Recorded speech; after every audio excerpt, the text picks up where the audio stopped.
For today's segment of Ano Raw Aninaw, I'll be explaining to you three tools for divination, these being the tarot cards, runes, and oracle cards. I'll be going over their origins and their features. But before all of that, a bit of a disclaimer. These divination tools have nothing against your faith in God, and they are by no means connected to any demonic entities. First, let's go over the tarot cards. These cards originated in Italy during the mid 15th century. At first, it was viewed as a variation of a parlor game called tarocchi. However, the cards themselves are based in the Egyptian Mamluk deck. During this time, only the elite class of people are able to get their hands on such cards. As per the card's appearance, they are commonly hand-painted, which led to them being sold at such a high price. But during the late 18th century, people started to view tarot a little differently. What started off as a humble game became a tool for knowing how one can grow spiritually. This started when the French diviner Jean-Baptiste Aliette published a definitive guide to tarot reading. As for the cards themselves, a deck normally composes of 78 cards, divided into two arcana, major and minor. The word arcana is derived from the Latin word arcane, which means mystery. The major arcana composes of 22 cards. However, the cards are numbered from 0 to 21.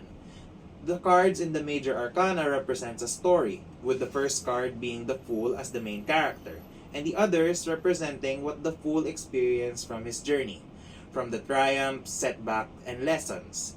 These experiences allow us to grow personally and spiritually, which leads to us having a bigger perception on the world around us. The minor arcana, on the other hand, composes of the 56 remaining cards in the deck, and these cards are divided into four suit, that being the cups, wand, swords, and pentacles, or coins. The arcana tackles the intricate nature of our daily lives, and it can lead to us understanding the major arcana. Each suit of the minor arcana is tied to a specific element and aspect of our life, such as the wands are tied to the element of fire and tied to our career or work life. The wands, on the other hand, are tied to the element of water, which deals with our emotion and what we feel inside our heart. As for the swords, they are tied to the element of air or wind. They focus on our mentality or our way of thinking, like our rationality.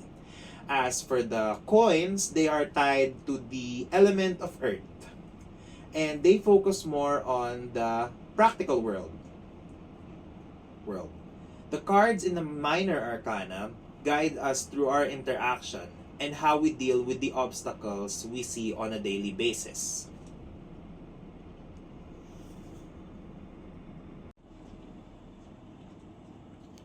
Moving on to the second divination tools, we have the runes. Runes are an ancient set of symbols and letters used for writing and divination.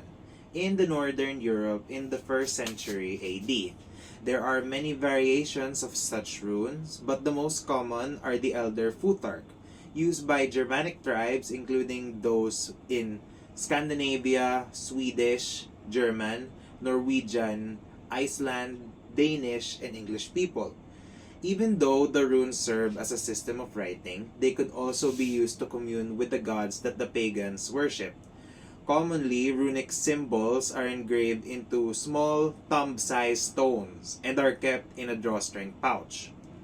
Runes are believed to act as bridges, allowing one to discover more about themselves and uncover the mystery of themselves. The Elder Futnark is the earliest runic alphabet, and it consists of 24 letters, each having their own symbol, meaning, and pronunciation. It is divided into three groups of 8, or 8, when pronounced in their native language.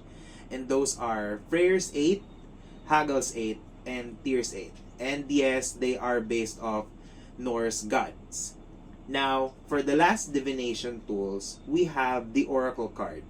But before we dive deeper into it, let's get one thing straight. Oracle cards are different from tarot cards, and it is important that you don't confuse one over the other.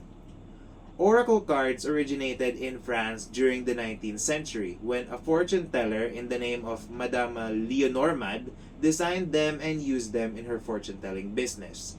Sure, both oracle cards and tarot cards may be used as a tool for divination and enhancing your intuition and clairvoyance, but they differ in a sense that tarot is a fixed system of 78 cards, while oracle cards may vary depending on what deck you use. Oracle cards have a variety of art style when it comes to its aesthetic, and sometimes the meaning behind it can be straightforward or complex. All in all, oracle cards brings a more personal connection to the ones using them by allowing them to decipher the meaning of the cards as well as let them connect to the card's meaning to their daily lives. And that concludes this segment of Ano Raw Aninaw. I am RRJ Rojas from Aninaw Media. Cutting in 1, 2, 3.